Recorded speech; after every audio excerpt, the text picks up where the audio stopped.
Assalamualaikum warahmatullahi wabarakatuh. Kami dari kelompok 4 akan menjelaskan tentang PPT kami yang berjudul Penerapan Budaya dan Bahasa di Politeknik Negeri Medan. Pada kesempatan kali ini, kami ingin menjelaskan suku Mandailing dan suku Batak Toba mengenai budaya dan membuat perbandingan untuk mencari perbedaan dalam budaya dengan tujuan menjadikan perbedaan menjadi kebersamaan. Kami terdiri dari yaitu saya sendiri dari Dina Asibuan, Dan saya Muhammad Habib Rizal Siregar, saya berasal dari suku Mandailing. Saya Rita Faris Wright dari suku Batak Toba. Saya Tasya Prinan Bentobing dari suku Batak Toba. Pertama ini saya sendiri. Saya lahir dan besar di Medan dan besar juga di Medan. Budaya yang dipengaruhi oleh yaitu suku Jawa sendiri karena saya tinggal di daerah lingkungan Jawa.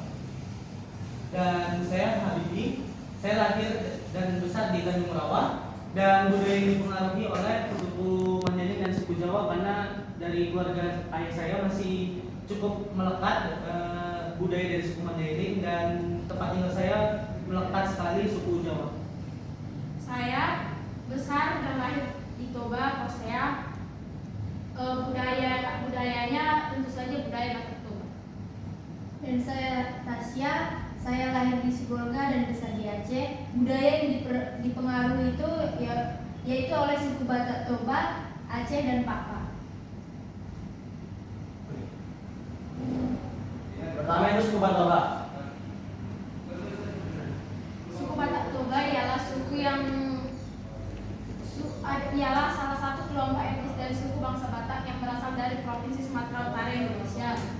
Wilayah persebaran utama kelompok ini yaitu Kabupaten Samosir, Kabupaten Toba, Kabupaten Kubang Hasundutan, Kabupaten Tapanuli Utara, dan Kabupaten Tapanuli Tengah.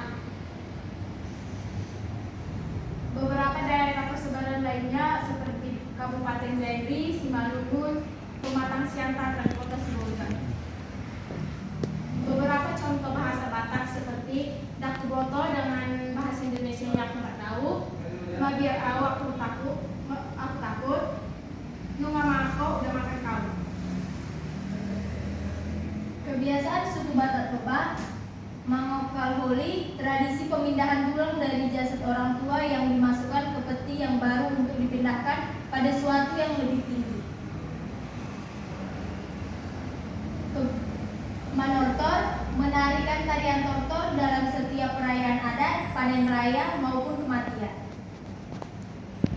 Membosuri Boru, upacara adat terhadap calon ibu yang usia kehamilannya sudah mencapai 7 bulan. Mangulosi, memberikan ulos sebagai lambang kehangatan dan berkat bagi yang menerimanya. Mangalat Norbo, upacara adat sebagai pertanda penyucian diri atau menembus dosa-dosa agar mendapat kemakmuran dalam kehidupan. Umpasa, pantun dalam bahasa Batak yang memiliki makna. Jadi yang kedua itu suku Mandailing. Suku Mandailing merupakan kelompok etnik pribumi yang berasal dari kawasan Tapanuli Selatan, Sumatera Utara. Kebiasaan suku ini yaitu mangalehen mangan, tradisi upa-upa atau mendoakan hal yang baik pada anak perempuan yang akan menikah. Yang kedua yaitu mangupa, sama seperti mangalehen mangan, tapi terhadap anak laki-laki. Yang ketiga yaitu marsiala pari, tradisi gotong royong dalam pengelolaan sawah.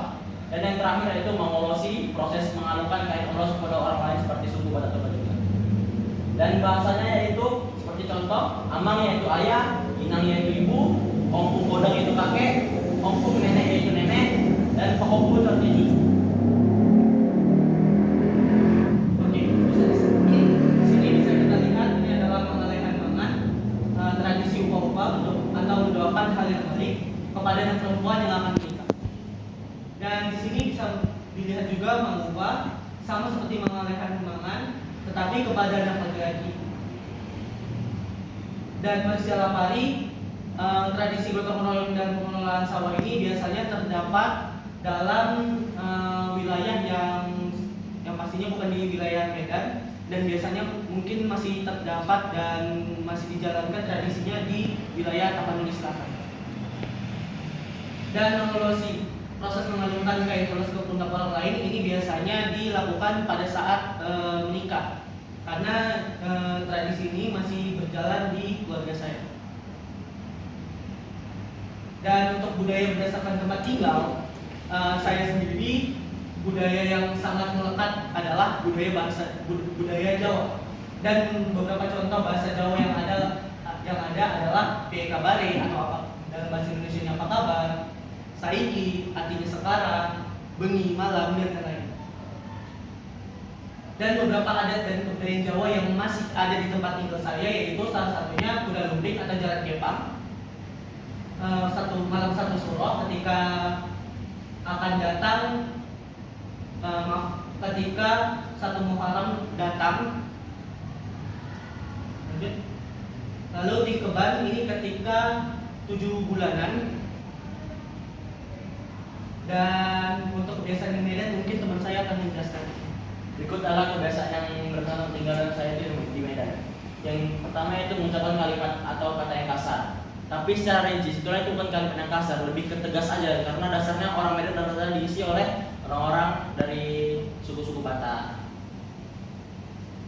Terus kebiasaan di Medan juga itu memiliki frasa atau bahasa sendiri. Contoh, di Pulau Jawa sendiri, nama kereta itu kereta api, sedangkan kita sebutnya itu kereta itu sepeda motor. Sedangkan orang Jawa itu sebutnya itu sepeda motor dan kereta.